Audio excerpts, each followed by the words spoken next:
A alegria de estar aqui hoje é imensa, porque podemos nos considerarmos todos sobreviventes.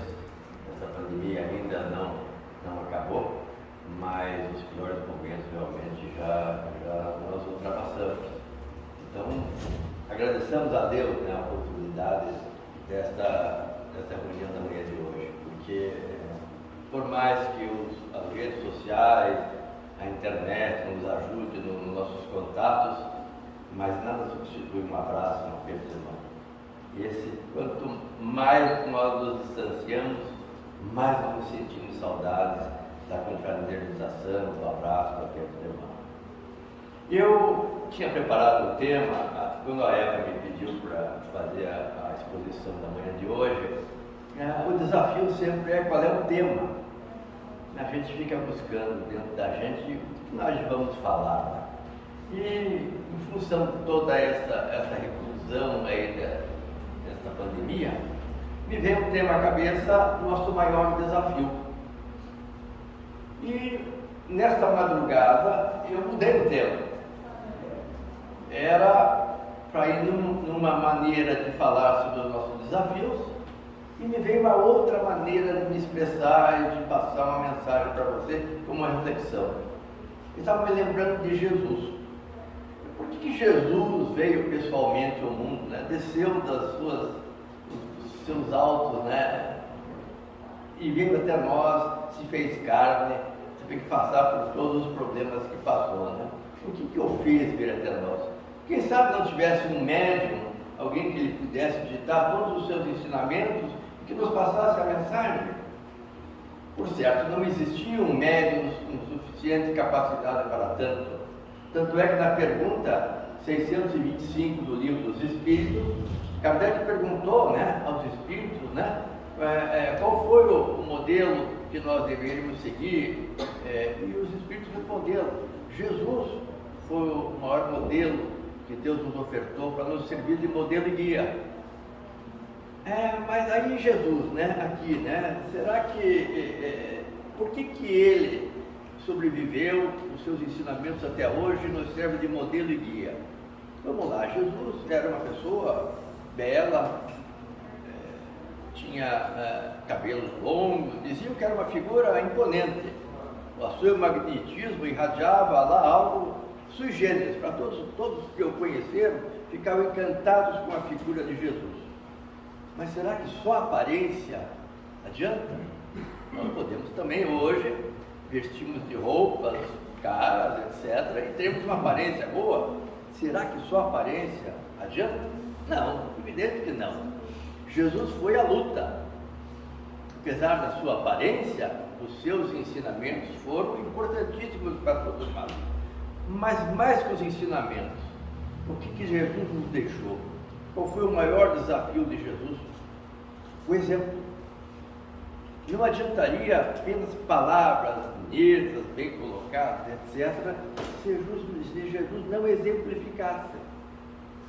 Então, um dos maiores desafios que nós temos é que as nossas palavras não sejam palavras ocas, que a gente possa exemplificar aquilo que a gente fala.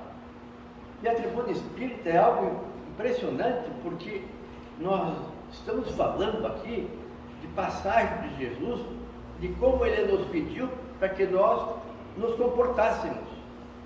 Então a nossa responsabilidade como espíritas é redobrada, porque nós temos um conhecimento maior que muitas pessoas que não têm.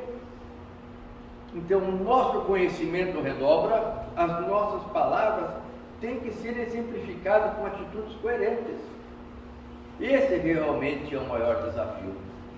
Jesus se vestia bem.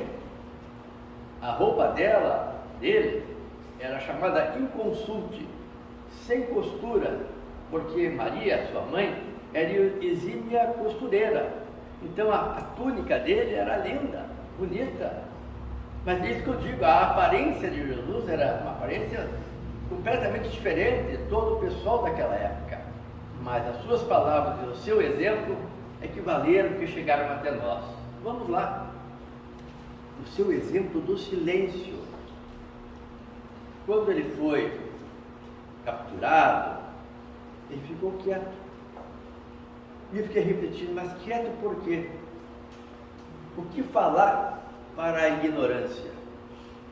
Todos ali que o prenderam naquela ocasião, de uma forma ou de outra, eram ignorantes.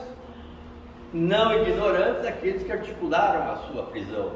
Mas os soldados que bateram nele imaginavam que estavam batendo aí no revolucionário, no malfeitor. Por isso que Jesus, ao pé da cruz, pediu que perdoasse, porque eles não sabiam realmente o que estavam fazendo. Mas nós, hoje em dia, não somos mais ignorantes.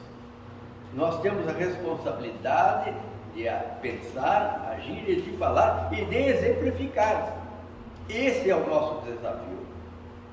Se nós queremos falar alguma coisa, procuremos também exemplificar tal qual Jesus nos exemplificou. Esse é o nosso maior desafio nos dias de hoje, o exemplo. Porque não adianta palavras bonitas se a gente sai daqui e exemplifica completamente diferente. Os nossos amigos espirituais, evidentemente, vão ficar tristes conosco. Como a gente vai lá, fala uma coisa, lê um livro, diz outra, e age completamente diferente do que a gente está falando. Nos livros espíritas tem passagens interessantes, diz que não há obsessor que resista ao bom exemplo. Porque todos nós temos, de uma forma ou de outra, dívidas passadas, coisas mal resolvidas. Tanto é que nós estamos reencarnando num planeta de provas e expiações. Tomamos um novo corpo, evidente, uma nova imagem, uma nova pessoa, e temos a oportunidade de nos redimirmos, fazermos algo que nós não pudemos fazer no passado, sermos pessoas melhores. Este é o antídoto para eventuais companhias espirituais que possamos ter, o exemplo. Se nós não conseguirmos dar o exemplo, as nossas palavras, as nossas atitudes ficam prejudicadas. É o que Jesus fazia, muito mais que palavras, era o exemplo. Ali, ao pé da cruz, falando tudo aquilo lá, e Judas, antes de subir aos céus, foi buscar um amigo equivocado. Judas se equivocou-se, vocês imaginem, conviveu 3 anos com Jesus, presenciou praticamente todos os seus acontecimentos, e mesmo assim, o orgulho e o egoísmo queriam fazer que o reino de Deus fosse implantado de forma diferente na terra.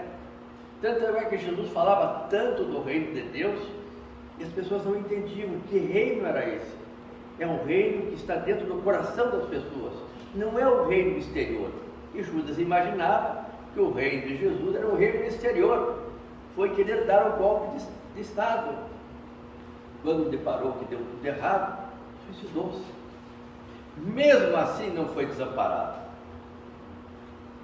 Segundo os historiadores, teve várias reencarnações bastante difíceis. Leon Denis foi o primeiro autor espírita que nos informou que Joana d'Arc era a reencarnação de Judas. Ele redimiu-se perante ele mesmo, sentiu a dor do que é ser traído. Redimiu-se, conseguiu conquistar um novo pedestal, não perante a humanidade, mas perante ele mesmo. Porque muitas vezes nós temos que sentir a dor do próximo para saber o que é a dor do próximo. Muitas vezes você sente que o próximo está sofrendo, mas não consegue se espelhar, porque você não passou por algo parecido. E Jesus ali, na sua imensidão de conhecimento, e ele andava com o povo, não andava com os reis. Tanto é que diziam muitas vezes que ele andava com as pessoas de má vida, principalmente as mulheres. E a maior redenção que teve foi de Maria Madalena, que ao se deparar com Jesus, transformou-se, não só pela sua aparência, mas pelo que ele falou e pelo que ele exemplificou. Tanto é que no livro Boa Nova, as maiores páginas são dedicadas a ela. Foi a primeira que Jesus apareceu, fazendo que nós repetimos nos dias de hoje e não julgarmos a ninguém, porque o julgamento apressado faz com que a pessoa não tenha oportunidade de se renovar, de se redimir. Então, antes de julgarmos, ajudemos, tal qual Jesus já ajudava a todos, não discriminava a ninguém. Então, este desafio do exemplo que me veio esta madrugada, e eu queria compartilhar com vocês, porque realmente o que Jesus fez foi inovidável. Evidentemente que depois apareceram centenas, inúmeros de seguidores de Jesus que deram o seu exemplo, tanto é que dizem, né, os historiadores, que foram crucificados em nome de Jesus, mais de 1 milhão de pessoas foram mortas na cruz, nos círculos romanos. Pedro, que negou Jesus, pediu para ser crucificado de cabeça para baixo, porque ele não se sentia à altura de Jesus para ser crucificado de cabeça para cima, mas negou Jesus. Mas ele sabia que todos os apóstolos tinham as suas deficiências. Se fosse ter ao seu lado só Ângelo, fazer os exemplos. Se Jesus só buscasse ter ao seu redor espíritos perfeitos, onde o exemplo? Ele buscou pessoas como nós aqui, que temos inúmeros desafios ainda a superar entre nós mesmos. Buscava pessoas do povo, como nós mesmos. Então, cada apóstolo, se você procurar ver no livro Boa Nova, as atitudes, as dificuldades, todos tinham as suas dificuldades. E todos foram aos poucos se renovando. Principalmente Pedro, né? Que depois de ter negado a Jesus, né, teve uma trajetória de vida maravilhosa, né? Esse é outro exemplo de autossuperação. E foi dar um exemplo também. Mas tudo bem, né? Então nós falamos de Jesus aqui, dos seus exemplos, da sua capacidade de exemplificação.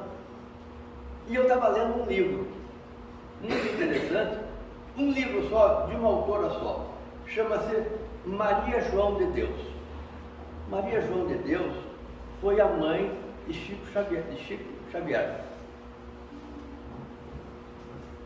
Desencarnou quando ele tinha 5 anos de idade, mas não o deixou órfão. E ele pediu à sua mãe, quando tivesse condições no mundo espiritual, que fizesse uma exemplificação, um livro, do que aconteceu a ela após ter desencarnado. E depois de um tempo, ela escreveu um livrinho. E eu vou dizer para vocês, foi um dos livros mais importantes que eu li até hoje.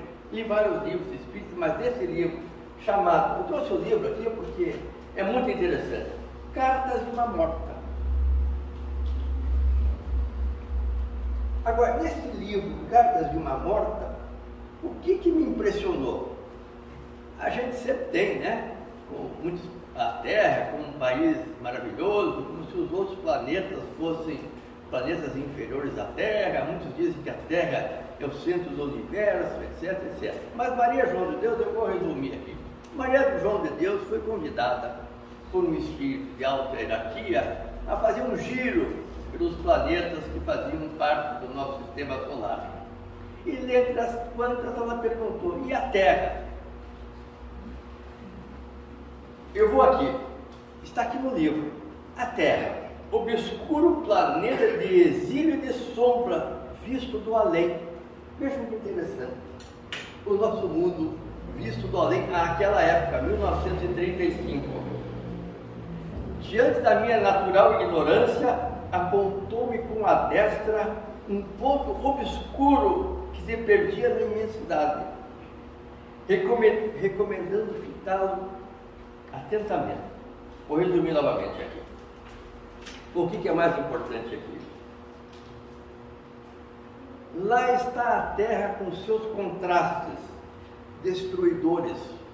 Os ventos da iniquidade varrem-na de polo a polo, entre os brados angustiosos dos seres que se debatem na aflição e no morticínio. O que viste é o efeito das vibrações antagônicas emitidas pela humanidade atormentada nas calamidades da guerra. São comuns ali as chacinas, a fome, a epidemia, a viuvez, a orfandade, que aqui não conhecemos, em outros planetas. Aqui é o mais importante. O que a entidade fala para Maria João de Deus? Obscuro planeta de exílio e de sombra. No universo, poucos lugares obrigarão tanto orgulho e tanto egoísmo. Por tal motivo, esse mundo necessita de golpes violentos e rudes. Vamos lá. Poucos lugares abrigarão tanto orgulho e egoísmo no universo. Olha o planeta que nós habitamos. Está aqui no livro, sou eu que estou falando. Vamos lá. Mas o planeta é lindo. São as pessoas que habitam aqui, movidas por esse imenso orgulho e egoísmo, que fazem que esse planeta seja um planeta de exílio. E quem é o governador do nosso planeta, né? Quem recebeu toda essa turminha? Jesus. Se comprometeu perante Deus a transformar as pessoas que aqui habitam em pessoas melhores. Nós. Então, o nosso maior desafio, o desafio de Jesus foi o exemplo. O nosso maior desafio é esse tal de orgulho e egoísmo. Porque se esse é um planeta que traz na sua dificuldade maior o orgulho e o egoísmo, causador de todos os males, é aí o nosso desafio. Onde está o nosso orgulho? Onde está o egoísmo? Será que nós somos muito orgulhosos, muito egoístas? É essa a reflexão da manhã de hoje, é essa a reflexão que eu estou falando comigo mesmo, porque está aqui no livro, Obscuro Planeta, um dos mais atrasados do universo. Vejam onde nós estamos habitando. E como transformar isso? Aí é o desafio individual de cada um. Porque nós temos que transformar o planeta. Fala-se muito hoje em transformação, principalmente no meio espírita, né? Que vamos atingir o patamar de um planeta de regeneração, logo mais. Mas não é tão rápido assim. As pessoas que aqui habitam têm que mudar os seus conceitos. Não se transforma um planeta de provas e expiações por decreto. Está aí a pandemia que veio para nós refletirmos. Mas o desafio é interno de cada um. Vamos lá. Sobre orgulho e egoísmo.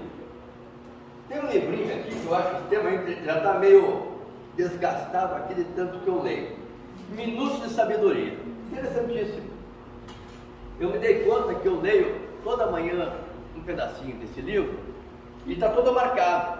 São 288 páginas desse Minuto de Sabedoria. É muito interessante. E ele fala também sobre orgulho e egoísmo. Querem ver? E sobre o exemplo. Para que discutir? Repare que muitas vezes um pequenino gesto, uma simples ação de benefício equivale a milhares de palavras que o vento leva.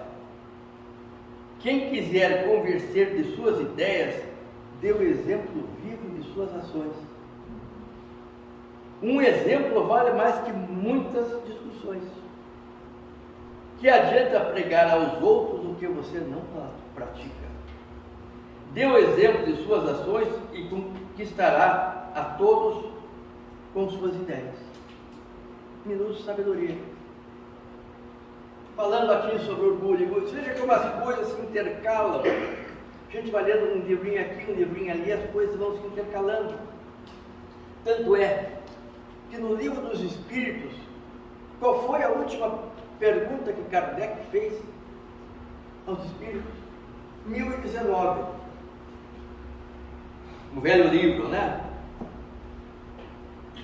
O reinado do bem poderá implantar-se algum dia na Terra? Será que nós vamos conseguir ser um planeta que o bem se implante por aqui? Os Espíritos responderam: o bem reinará na Terra quando? Quando? Entre os Espíritos que aí vêm habitar, né? Os bons predominarem, porque então farão que aí reine o amor e a justiça, fonte do bem e da felicidade. é pelo progresso moral e pela prática das leis de Deus que o homem atrairá para a terra os bons espíritos e dela afastará os maus. Esses, porém, só deixarão quando?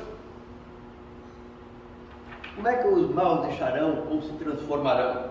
Está aqui no livro dos Espíritos. Quando o homem tiver banido daí o orgulho e o egoísmo. A última pergunta do livro dos Espíritos. Então, a ênfase é muito grande sobre esse tal de orgulho e egoísmo, que a gente não dá muita bola. Está aí no livro dos Espíritos, aqui no Cartas de João de Deus, Minuto de Sabedoria. Todos estão falando que esta é a chaga da humanidade. Então, esta foi realmente o que eu consegui observar, que é o nosso maior desafio. Exemplo, banir dos nossos corações aos poucos o orgulho e o egoísmo. Não adianta sair daqui e dizer eu não sou egoísmo, eu não sou egoísmo ou não sou orgulhoso, porque muitas vezes isso está dentro de nós e de reencarnações transatas. Mas é uma coisa que nós temos que cultivar, a prática do bem desinteressadamente. Quando você fala de bem desinteressado, a gente vai buscar nos livros, né, principalmente no livro dos Espíritos, o que Kardec pergunta, né, para os Espíritos, né, perguntar para você, o que é fazer o bem? O que é fazer o bem desinteressadamente?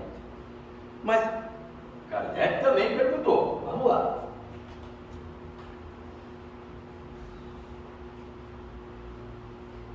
Virtudes e os vícios. Qual a mais meritória de todas as virtudes? Pois é, eu também fiquei pensando, né? Antes de ler aqui para baixo, fiquei pensando, botei então a resposta, fiquei pensando, qual a meritória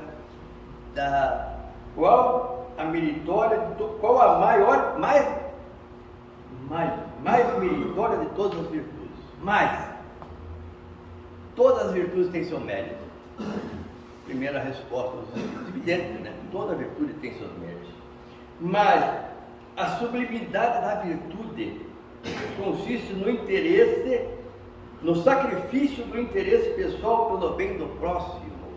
Olha lá, sacrifício do interesse pessoal pelo bem do próximo. A mais meritória é a que se baseia na mais desinteressada caridade. Aí está, né? Não faça, quando se fizer alguma coisa, não precisa mostrar para os outros que fez. Quando se fizer alguma coisa, ponha o interesse comum acima do teu interesse pessoal. Isto vale para a nossa classe política. Nós temos a oportunidade sempre de renovarmos os nossos representantes. Procuremos ver quem tem, acima do seu interesse pessoal, o interesse público. Eu não conheço nenhum voluntário de mau humor. Vocês já viram algum voluntário mal-humorado? Eu não vi. Conheço inúmeros voluntários. Minha mãe era uma voluntária. Faleceu sendo voluntária no Hospital de Clínicas. Mas todas as pessoas que conviviam com ela, ou na casa espírita, ou onde quer que você vá, que tenha um voluntário que não recebe dinheiro pelo que está fazendo, é uma pessoa feliz e alegre. Você não vê no seu semblante nenhuma tristeza, por mais problemas que ela possa ter, porque ela está fazendo algo acima do interesse pessoal, desinteressadamente. Então esta é, segundo o livro dos Espíritos, uma virtude que nós devemos também cultivar. O desinteresse pessoal quando vamos fazer algum ato de caridade. Não precisa contar para ninguém precisa saber, porque é uma satisfação interna da pessoa. Então todos os voluntários que eu conheço, de todas as idades, são pessoas alegres, felizes. Vocês podem ver aqui na nossa classe, na casa espírita, todos aqui são voluntários. Não existe nenhum funcionário da casa espírita. Todos são alegres. Você, quando entra aqui, o sorriso e o abraço, né, mesmo que seja um abraço curtinho, contagia a gente, porque são pessoas felizes, acima do interesse pessoal. Quando há um interesse pessoal, a energia se apaga. Talvez nós não notemos a energia, mas a comunidade espiritual que está do nosso lado nota e anota. Aqui, quando vocês veem na manhã de hoje, independente do passe, aqui tem inúmeros espíritos nos ajudando a todos. Por mais que nós desconhecemos ou tenhamos conhecimento, estamos todos,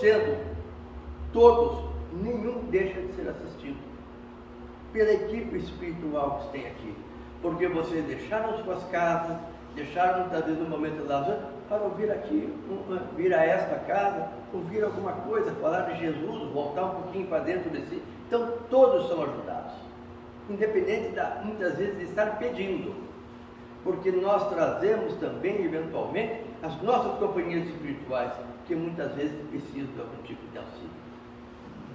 Mas tem coisas mais importantes ainda para a manhã de hoje. Nesse livrinho aqui da Maria João de Deus, né, eu recomendo, se puderem, leiam esse livro, porque é sensacional. É sobre a prece. A tal da prece, né? A gente muitas vezes só lembra de fazer prece nos momentos difíceis, né? A gente tem que fazer prece também nos momentos de alegria, agradecer pela vida. Então vamos lá. Vamos mudar de óculos aqui, porque senão o tempo passou e a gente não enxerga muito. Vamos lá. As orações dos homens. Aqui entenda-se homens e mulheres, né? Vamos lá. Existe Maria João de Deus foi levada a um distrito espiritual, e nesse distrito espiritual tinha um governador, né? E esse governador foi muito interessante. Vamos lá. Esse distrito espiritual que a Maria João de Deus estava, vamos lá. Nossa especialidade é examinar as preces dos seres terrenos. Olha que interessante. Acudindo às casas de oração. Quando fala casa de oração, qualquer uma, não precisa ser uma casa espírita, falando casas de oração. Ou qualquer lugar onde há um espírito que pede e sofre. Veja que interessante. Em qualquer lugar onde há um espírito que pede e sofre, as rogativas de cada um são anotadas e examinadas por nós, procurando estabelecer a natureza da prece, os seus méritos e os seus deméritos. O que ela está dizendo aqui, esse orientador espiritual, Maria João de Deus, que nenhuma prece fica sem uma resposta, ou sem algum auxílio. Aí nós vemos a importância da prece, a gente não dá muita bola, mas olha lá, tem um distrito no mundo espiritual para atender a prece da humanidade inteira, terrena. E quantas vezes a gente ora? Será que a gente tem um minutinho para orar de manhã antes de sair de casa? Pelo menos pedindo um pouco de proteção, de força? Está aqui, todas são atendidas. Não digo que sejam atendidas, mas todas são ouvidas. E tem mais. Até as orações das crianças são tomadas em consideração. Qualquer pedido, qualquer súplica tem a sua anotação particular. Vamos lá, as preces das crianças. Teve um livro de André Luiz em que uma criança fez uma prece pedindo pela mãe. E o governador e o ministro Clarencio, de nosso lar, chegou a ele a prece. E quem era a obsessora na casa era a mãe que desencarnou e estava obsediando a madrasta. E a filha fez uma prece, uma criança, sei lá, de 10, 12 anos, e essa prece bateu no ministro Clarencio em nosso lar. E ele designou uma equipe para vir atender aquele lar em desalinho e encaminhar esta obsessora, que tornou-se depois protetora do lar. uma prece de uma criança salvou um lar em desalinho. Vocês vejam como é interessante, está nesse livrinho aqui, de poucas páginas, poucas coisas.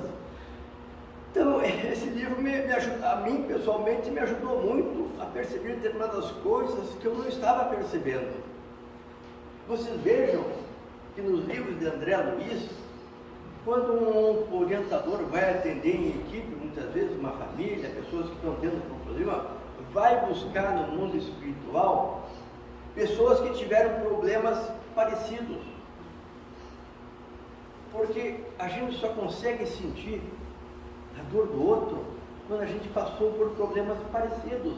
Então, as equipes espirituais muitas vezes buscam no mundo espiritual orientadores que já tiveram problemas parecidos.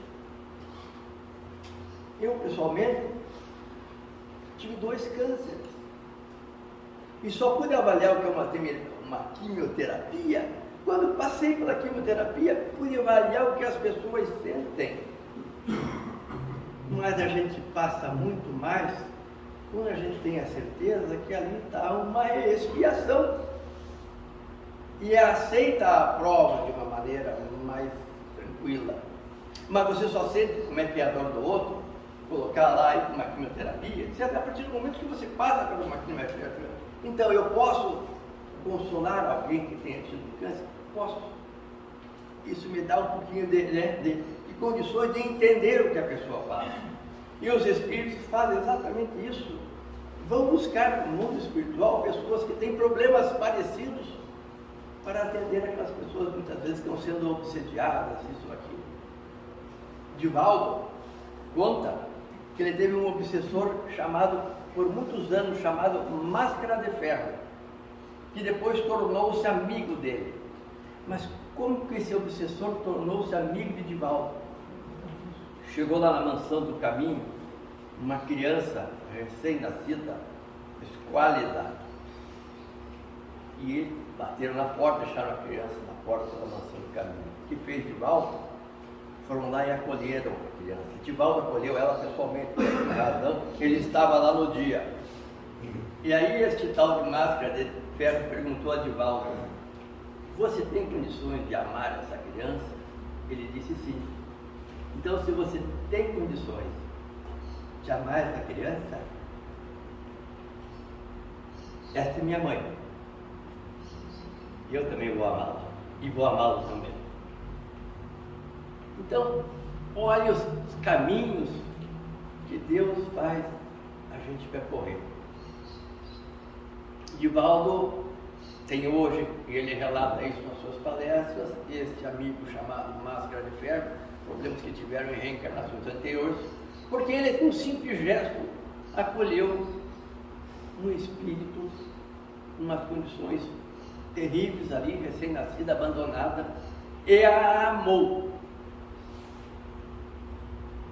Jesus nos amava a todos, e as pessoas não entendiam por que ele amava uma meretriz, por que ele amava um coletor de impostos, por que ele andava com as pessoas, com os leprosos, qual era a condição dele em transmitir a todos sem nenhum tipo de discriminação.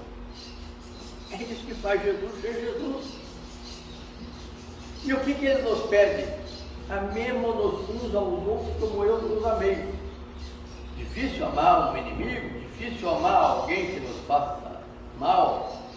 Na atual conjuntura que nós vivemos ainda, difícil. Mas se não conseguimos amar, pelo menos não queremos o mal dessa pessoa.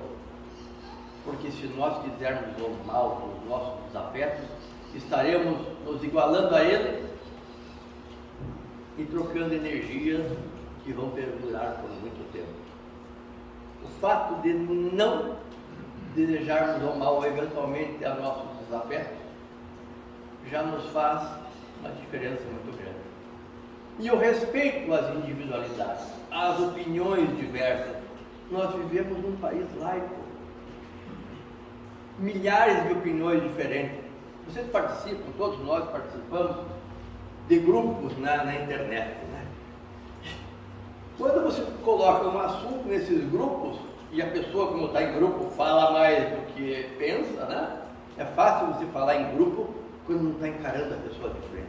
Então nós vemos no mesmo assunto várias opiniões completamente diferentes, conflitantes, de pessoas que participam do mesmo grupo.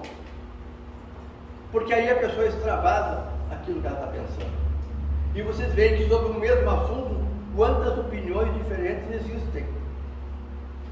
Mas nós temos que respeitar, porque é uma opinião.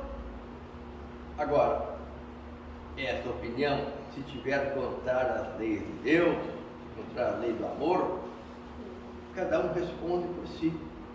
Mas você tem que dar o direito das pessoas se expressar como ela quiser. Agora, conviver com essa pessoa é outro assunto. Então, nesses grupos de internet, né, a gente vê muito isso. E seguidor, então, na internet? Existe algum de nós que já não cometeu algum equívoco nessa vida, que não magoou alguém, que não fechou alguém no trânsito? Não existe ninguém, né? E nós, quando fazemos alguma coisa que não seja muito boa, pedimos que a pessoa se compreenda. Me equivoquei, me desculpe, fiz errado. Talvez eu não diga na hora, mas depois você se arrepende. Mas as redes sociais, um equívoco, uma palavra mal falada, a pessoa perde centenas de seguidores. Não é?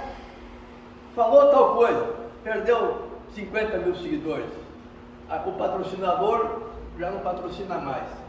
Porque a rede social ela é impessoal. Não tem um aperto de mão, não tem um abraço. Você está seguindo uma imagem. Na rede social você perde seguidores. Mas se nós estamos diante de um amigo, de um familiar, de quem quer que seja, nos equivocamos, pedimos desculpa, será que ele vai agir como age na rede social? Não. Então olha o perigo dessas redes sociais, né? A gente achar que tem 100 mil amigos, né? 500 mil seguidores, eu tenho 500 mil seguidores, que beleza. Faça uma burrada, tem algum equívoco, você perde 100 mil do dia para a noite.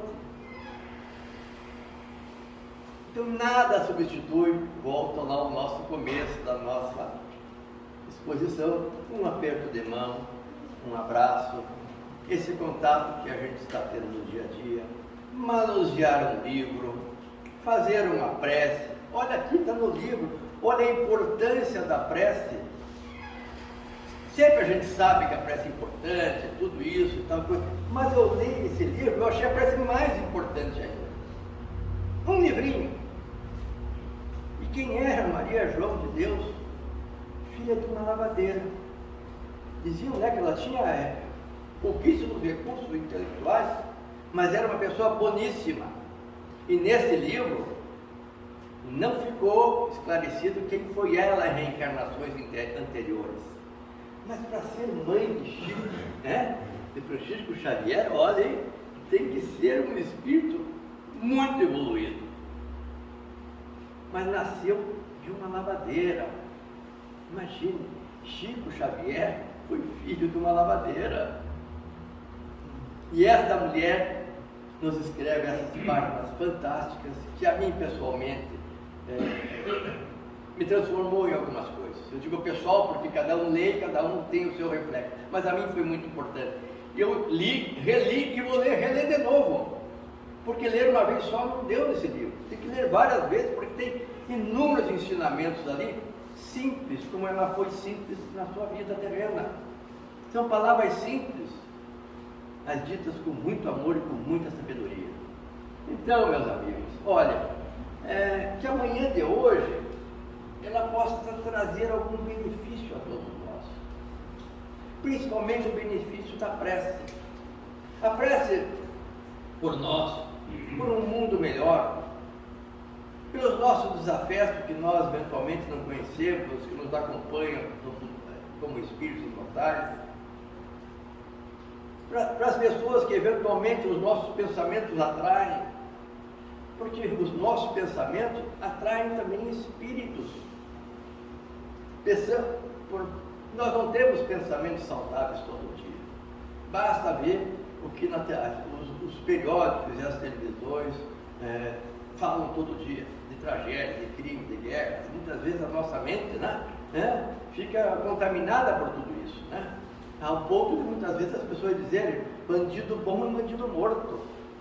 Mas não para a mãe dele, não para o pai dele. Muitas vezes reconhecem os seus crimes, mas não querem que ele morra, querem que ele pague, mas não morto. Então, bandido bom é bandido morto, isso aí já era. Mas a gente ouve essa frase e começa a achar normal. Normal? Será? O que Jesus faria? O que Jesus nos diria?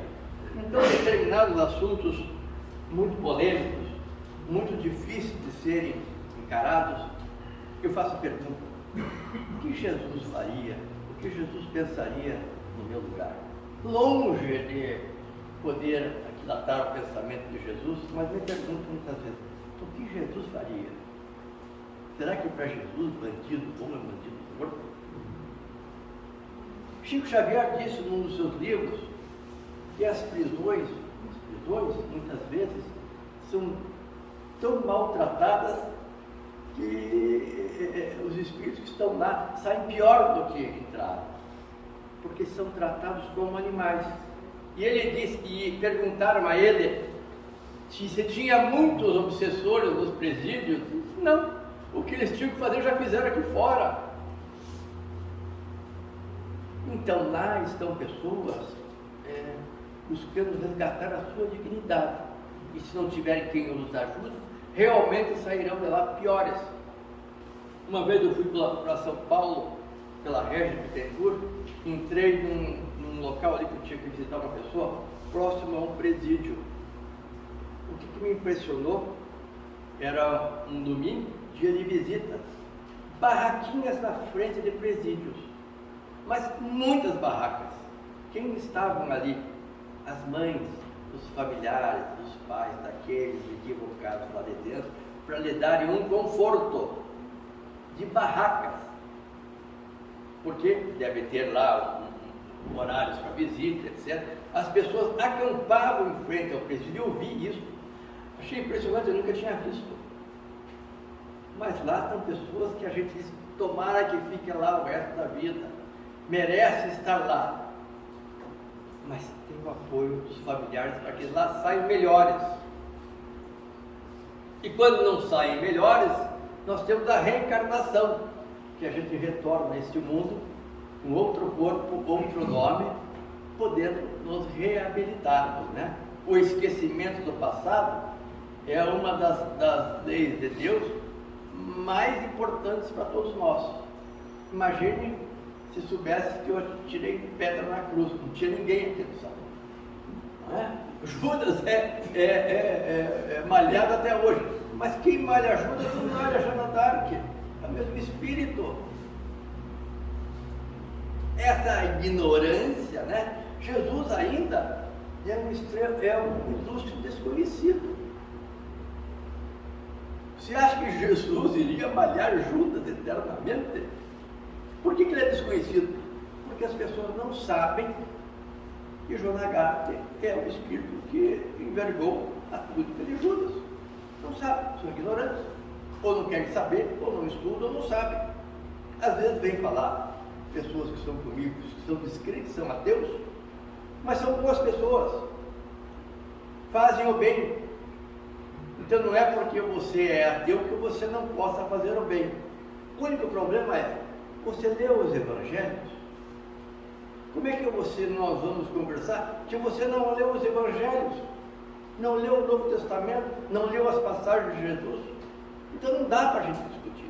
Não é discutir, não dá para conversar. Porque não há como convencer uma pessoa que não lê nada. Não tem como.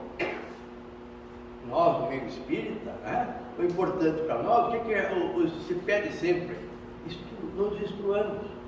Vamos nos instruir, vamos ler, vamos aprender. Cego não guia cego. E é interessante, porque a maioria dos evangélicos, os filhos são evangélicos, Mas a maioria dos espíritos, muitas vezes os filhos não seguem o mesmo caminho. E nós temos evangelização infantil aqui também. Talvez por quê? Talvez por causa do exemplo, seja lá do que for, mas são propostas que a gente tem que analisar.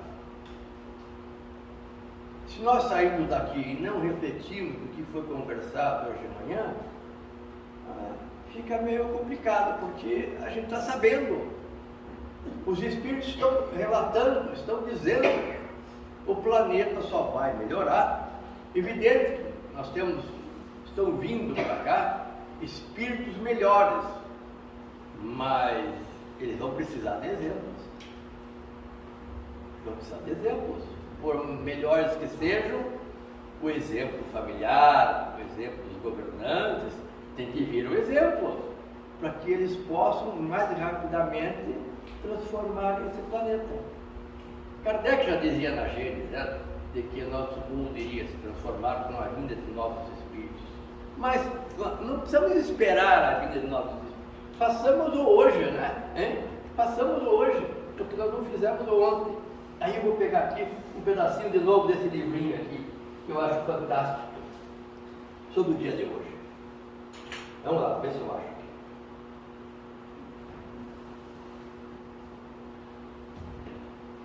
Seja alegre e otimista. Deus está dentro de você. Aquilo que Jesus veio fazer, né? O reino de Deus, trazer o reino de Deus no coração das pessoas. Deus está dentro de você. Que reino é esse? Reino de paz, de justiça, de amor e de caridade. Não há como se ter caridade se nós não sejamos em paz com a nossa consciência, se nós não sejamos justos e se nós não sejamos honestos. Como fazer caridade? Então este reino de paz, de amor, de justiça e caridade é o reino que Jesus veio proclamar a todos, que nem os apóstolos entendiam no começo. Que reino é esse? Imaginavam um reino material. É o reino do coração e dos olhos. Deus habita dentro de cada um de nós, até no pior assassino. E vai dar oportunidade para esse pior assassino ser redimido. Tanto é que Deus ajuda, Deus ajuda. No fundo, quem crucificou Jesus? Judas, que o entregou. E Jesus já sabia que ele se ia entregar. Fugiu? Não. Imagine Jesus fugindo. Entregou-se e ficou em silêncio. Mas vamos lá. Não faça como os tolos, que pensam que Deus está muito longe, sentado num trono de ouro. Aquele Deus. Eu, quando fui para a primeira escola da minha vida, eu recebi a imagem de Deus. E me impressionou aquilo, porque era um velho barbudo e tinha 2 anjos gordos do lado. E ele estava meio torto na cadeira, acho que estava com um pouquinho de dor aqui, deixaram ele meio torto, bravo, aquele semblante. Me deu um medo de Deus. Como é que eu vou amar Deus? Daí você, uma noite estrelada, olha para o céu e vê esse universo inteiro. Ali está Deus. Você olha numa rosa, ali está Deus. A assinatura de Deus está numa rosa. A assinatura de Deus está numa flor. O arranjo de flor é um arranjo que tem diversidade, porque Deus gosta da diversidade. Imagine se só tivesse rosa, um arranjo de flores só com rosa. Não, tem rosa, cravo, etc. Porque Deus gosta da diversidade. Ali está a sua assinatura. Quer ver Deus? Olhe para uma rosa, olhe para uma flor, para o mar, para o oceano, para este mundo. Você está vendo Deus.